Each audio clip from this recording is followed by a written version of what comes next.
আমি থাকবো না, আমি চলে যাব, তাহলে মৃত্যুকে নিয়ে আমার কোনো ভয় নেই। কারণ এটা অবধারিত, এই নিয়মের ব্যতিক্রম হবে না, এটা হবে। যেটা হবে সেটাকে নিয়ে আবার ভয় পেলে তো হবে না। এই জন্য ভাগবতে প্রথমেই সুখদেব গোস্বামী বললেন যে মৃত্যু ভয় দূর করা, এটা হলো প্রথম। এই যে কেউ মরা ভয় পান, বাঁচতে চান, হ্যাঁ, আমারে বাঁচান, আমাকে বাঁচান বলেন না?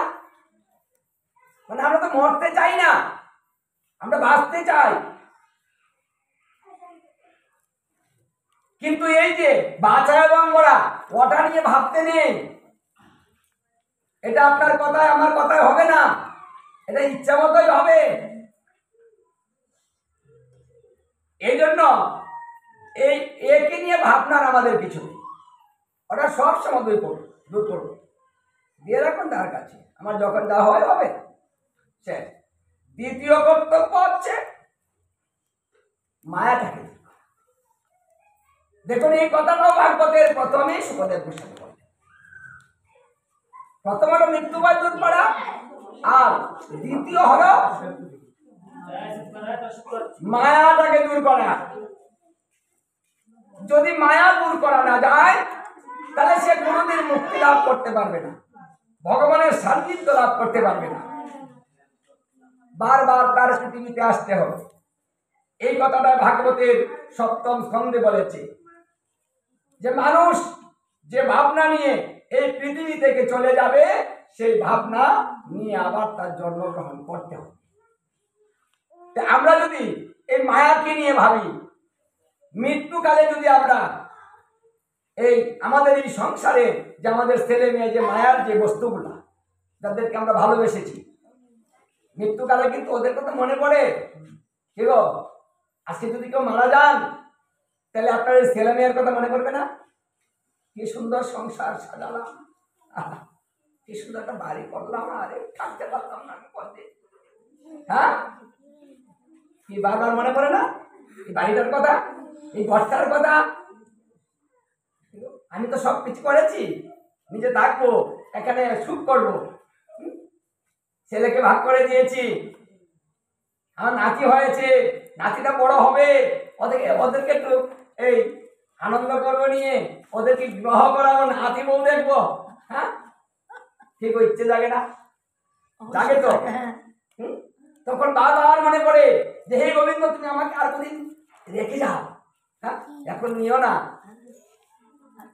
যার জন্য বাঁচার জন্য চেষ্টা করি আমরা। এই যে আকুতি, এই আকুতি যদি কারোর মধ্যে, তাহলে সেই ব্যক্তি কোনোদিন মুক্তি লাভ করবে না। তার বারবার জন্ম হবে, বারবার এখানে আসতে হবে, আর বারবার জ্বালা যন্ত্রণা হরিগ্রহ করি। কারণ এটা জ্বালাময় সংসার, এখানে যতবার আসবো ততবার জ্বলব। কারণ এখানে তো জ্বালা ছাড়া কিছু নেই। কারণ সংসার হচ্ছে আগুন, আগুনের ধর্ম হচ্ছে জ্বালানো। তাহলে আগুনের মধ্যে থেকে সুখ কি লাভ করা যায়? যায়। কারণ এখানে জ্বলতে হবে। তাহলে আমরা এই যে সংসার করছি, জ্বালা যন্ত্রণা জ্বলছি না, এই যে মাঝে মাঝে হারমোনি বাজায় না, হয় কেন আইসে না, হয় ঘরে অসুবিধা, কে মানে ভাগবতে আসতে পারে না। কারণ মনটা যদি ভালো না থাকে, তাহলে তো এখানে আসা যায় না, ওই মন থাকে না। চল ভাগবতে, তুই যা ভাগবতে, আমার ভাগবত লাগে না, এরকম খরচকে যাচ্ছি, কথাই বলে না। ভাগবত শুনলে মনটা ভালো হবে, আর ভাগবত শুনলেও দরকার নাই, আমার বড় কত ভাগবত, আমার ভাগবত লাগবো, তুই জানোস না? আচ্ছা যদি না গেল আমি যাই, ঠিক ঠিক, হ্যাঁ ঠিক, এটা কথার কথা। কারণ এটাই সংসার। এই জন্য এখান থেকে আমাদের মুক্তি লাভ করাটাই হচ্ছে মনুষ্য জন্মের সার্থকতা। এখানে বারবার আসা নয়, বারবার এইসব ভালোবাসা নয়, এটা ভালোবাসা না। কারণ এখানে কেউ কাউকে ভালোবাসে না, আর যেটুকু আছে সেটা স্বার্থের। এখানে ভালোবাসা শুধু স্বার্থ। আপনি যাকেই বলুন, স্বামী স্ত্রী বলুন এবং সন্তান বলুন, পাড়া প্রতিবেশী বলুন, ভাই ভাই বলুন, পিতা পুত্র বলুন, মায়ের দিয়ে বলুন, প্রত্যেকটা ক্ষেত্রে স্বার্থ নিহিত। তাই এখানে ভালোবাসার কোনো মূল্য নেই, এটা মূল্যহীন। এটা বুঝতে হবে। আপনি নিজের জন্য বুঝবেন, আমাকে যে কত ভালোবাসা দেয় গো, আমারও সারা বাসে না। মাঝে মাঝে আমরা এরকম ভাব দেখাই, হ্যাঁ আমাকে সারা বাসে না। কেন বাসে না জানেন? কারণ আপনার কাছে কিছু আছে, এই জন্য আপনাকে যারা বাঁচে না, যখন আপনার ওটা ঘুরিয়ে যাবে তখন আপনাকে দু চোখে দেখতে পারবে না।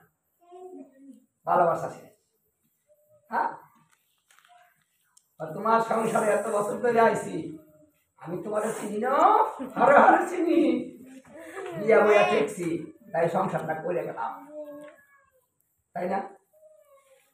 কষ্টে আছি না এইভাবে? বলেন না মায়েরা? না বলেন না? কেউ সুখী আছেন? ভালো, বারবার মন চায় আবার আসবেন, আবার বিয়ে বলবেন, হ্যাঁ আবার ছেলে মেয়ে, কি আনন্দ, হ্যাঁ কি মন চায়? যদি চায় তাহলে যখন মরবেন তখন ওটা নিয়েই ভাববেন।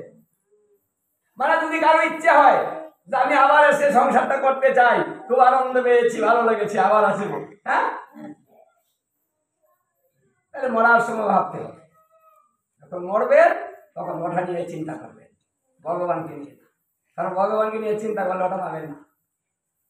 এই জন্য জ্ঞানী যারা কখনো ওটা নিয়ে ভাবে না। জ্ঞানী মৃত্যুকালে শুধু গোবিন্দকে নিয়ে ভাবে। সে জানে যে আমার ভাবনায় আমার জন্ম দিবে, আমার দুঃখ কষ্ট ভোগ করতে হবে, আমি চাই না সংসার। তখনই সে মৃত্যুকালে শুধু গোবিন্দর চিন্তা করিতে করিতে তার প্রাণ থেকে দেহটা, সেই দেহ থেকে প্রাণটা বেরিয়ে যায়। চিন্তাটা একটাই, ওই চিন্তাটা যদি মৃত্যুকালে কেউ করতে পারে তাহলে সেই ব্যক্তি সাক্ষাৎ ভগবানের, তারা দুঃখ কষ্ট থাকে না। আর এটার জন্য আমাদের ভজন, এটার জন্য প্রতিদিন মালা জপ করা, এই যে প্রতিদিন নাম করা। কেন? কারণ আমার অভ্যাস করতে হবে, সেই অভ্যাসটা যেন আমার মৃত্যুকালে হয়। কারণ যদি আপনি এখন থেকে নামের অভ্যাস না করেন, ভজনের অভ্যাস না করেন, গীতা ভাগবতের অভ্যাস না করেন, তাহলে মৃত্যুকালে কখনো আপনার এই চিন্তাটা ভিতরে আসবে না। আপনি যাকে নিয়ে চিন্তা বেশি করবেন সব সময় সেই চিন্তাই আপনার ভিতরে কাজ করবে। এই জন্য আমার মহাপ্রভু এসে এই মহারাজের বিধান করে দিলেন। কারণ এই কলিজীব, তাদের ভিতরে জল্পনা কল্পনা হয় বেশি, কামনা বাসনা বেশি, এদের চাওয়া পাওয়া বেশি, সবকিছুই বেশি। কি আমাদের বেশি না? সবকিছু বেশি না? যদি বাড়ি একতলা হয়, ওই ভগবান দেওয়ার একতলা বেশি। দোকান যদি একটা হয়, তাহলে আরেকটা হইতো। আমাদের কিন্তু চাওয়া পাওয়া শেষ নেই, ওটা সবসময় বেশি বেশি। এই জন্য মহাপ্রভু চিন্তা করলেন, যেহেতু এদের সবকিছুই বেশি বেশি, তাহলে ওদের এমন একটা ধর্ম ধরিয়ে দিতে হবে, এই অভ্যাসটা যদি তারা করে তাহলে এই অভ্যাসের দ্বারাতে তারা সমস্ত এই বিপদ থেকে মুক্তি লাভ করবে। আর সেটাই হলো এই যে জপের বিধান, এটাই অভ্যাস। সবসময় জপ করুন। মালা জপটা এই জন্য দেওয়া হয়েছে, অভ্যাস করার জন্য। দেখবেন যারা অভ্যাস করেছে তারা শুয়ে শুয়েও মালা, যদি মালা না নিতে পারে তাহলে শুয়ে শুয়ে নাম করে। ওই যে অভ্যাস সারা জীবন করেছে। কারণ আপনি যে কাজটা অভ্যাসে পরিণত করবেন, দেখবেন কাজটা না করলে ভালো লাগে না। কি কেউ পান খেয়েছেন, জর্দা খান, গুল খান, অভ্যাস করেছেন, দেখবেন ছাড়তে পারবেন না। চা খান, না খাইলে মাথা ঘুর ঘুর করে, ঘুরে মাথা ব্যথা, চাটা খাইলে মাথা ব্যথা কমে। কি অভ্যাস, আসলে কিন্তু কিছু না, ওই চার কারণে মাথা ব্যথা হয় না, কিন্তু অভ্যাস। আমি এমন অভ্যাস করেছি, ওটা যদি আমি এখন না খাই তাহলে আমি ভাবি যে আমার মাথায় ধরতেছি, এটা আমার ভাবনা, এটা কিন্তু ব্যথা না। এই যে গুল না দিলে দাঁত নষ্ট হয়ে যায়, বা দাঁত কিরকম করে, একটু গুল দিলে না ভালো লাগে, হ্যাঁ ওই যারা গুল দেয়, মানে তারা ভাবে যে ওটা দিলে দাঁতের গোড়াটি ভাই সুন্দর শক্ত মজবুত। আসলে আপনি একটা সিগারেট খাইলে যা হবে, আপনি গুল দিলে তার চেয়ে বেশি হবে। আপনি ক্ষতি করতেছেন জীবনকে, কিন্তু এমন অভ্যাস করেছেন না দিলেও পাই। হ্যাঁ, এই যে অভ্যাস,